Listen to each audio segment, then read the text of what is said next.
Hey everybody, this is Brad from Johnson Small Engines. We are working on a Simplicity 7524i, and that model number is right on the front, and it's the reason that it's a 7524i is it is a 7.5 horsepower 24-inch cut snow thrower. We're going to be showing you how to take the carburetor off, which is under here, and I want to show you the model of this Briggs also, because the model number is going to affect a lot of people and not just the Simplicity. It's a Briggs and Stratton model number 12D194.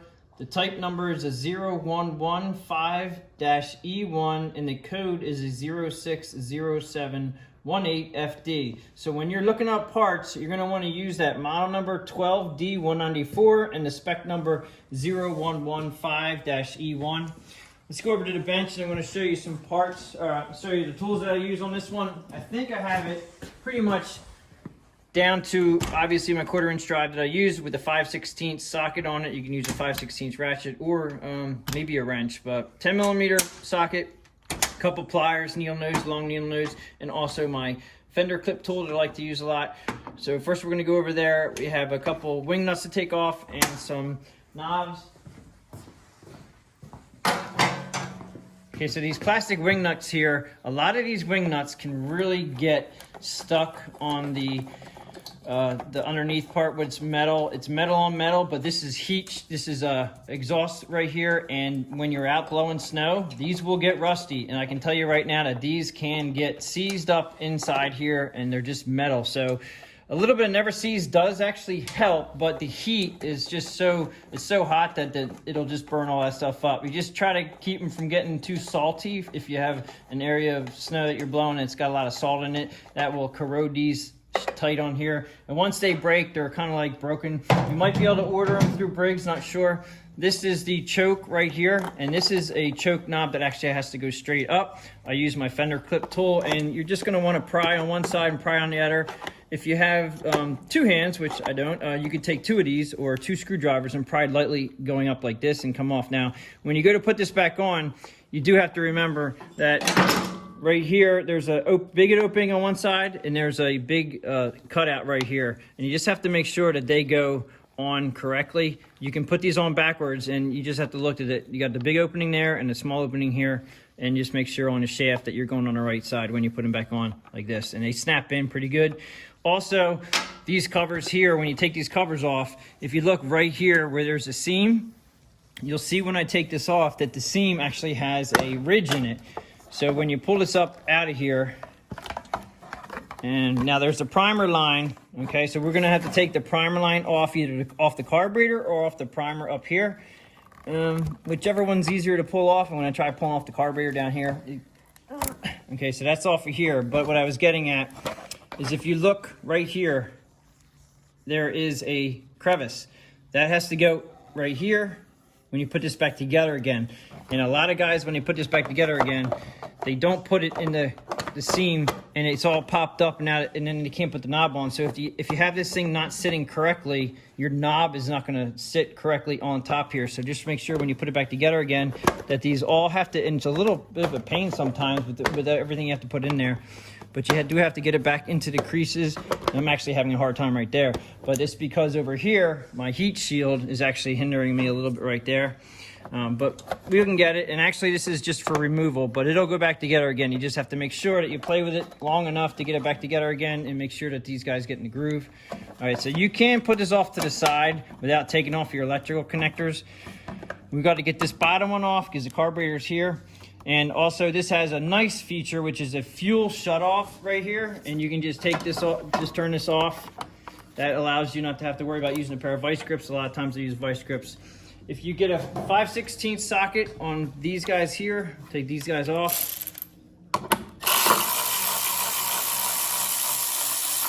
And just be careful, just like I did. I lost it on the ground there, but I'll pick that up in a second. Okay, so that should take off the bottom shield here. All right, so now we're down to the carburetor, and it looks like these are going to be 5/6. This is actually like a spark arrestor slash, you know, it's not an air filter, but it's just if it ever backfires, it's also a protector right there. So you can take that off. See, I'm going to go with a regular set of pliers here. And I use my fender tool right here. Get underneath it and pry it up. You just gotta be careful. Sometimes this fuel line will get dry rotted, and yes, you definitely want to replace it if it is dry rotted. You're gonna have a little bit of fuel that's gonna drip out, so be careful wherever you have this, have a rag underneath it. I'm in the shop, so it doesn't matter. All right, so we have that out of the way. All right, and we gotta get these guys off here. It's 5/16.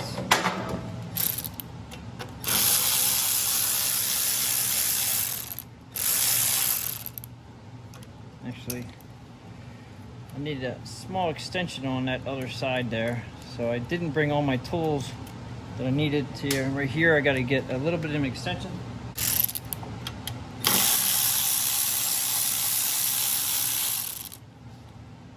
All right, so that guy's off out of the way. All right, so we have this guy here and this guy here. That's 10 millimeter. This works a little bit nicer, but this is for everybody, most everybody. If you have just a regular 10 millimeter socket, it does work. Some of them, it will not go in there. I have to use my swivel. It might be a little bit easier just to try to take that off. Take the carburetor off first. Okay, so this is gonna come off here.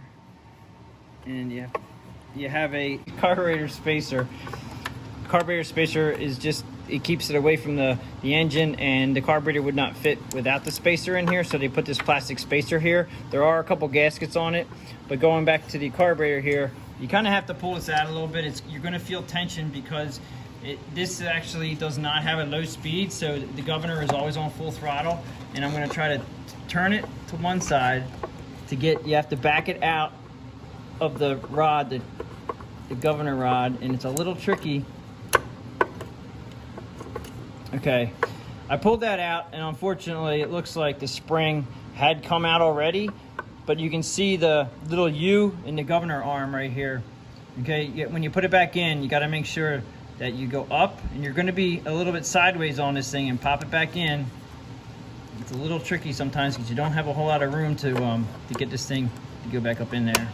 And then once it's in, you're going to have to get this little spring back in its hole right here. This spring looks like it might have been off before because it's a little bit bent up, but you just got to get it back into that hole. And I'm not doing that because I'm taking it off, but you know where it goes. Just keep that in mind. And we got to get this back out again. It's a little bit trickier for me because I can't hold this up in the air like a lot of you guys probably can. So got the carburetor off. This is pretty much it, and this carburetor is going to come apart and get cleaned in ultrasonic cleaner because it doesn't run correctly. In fact, this one doesn't start at all. So internally, this is probably inside the carburetor bowl. What happens is gas goes bad inside these carburetor bowls, which is this right here. And when they go bad inside, there's a float inside here that won't do its job. The needle and seat get all gummed up. And then the carburetor, as you can see right here, there's a little bit of corrosion, and that's actually from gas going bad. It's starting to turn like a little bit sooty. It's brown. It's it just gets gooey, and that's what fuel does inside these carburetors when it sits for a while. More than a couple months, you can actually start to turn, and if it sits for a year, well, these things aren't going to run. So I appreciate everybody watching the videos. I hope this helped you out. Please subscribe, and thanks for watching.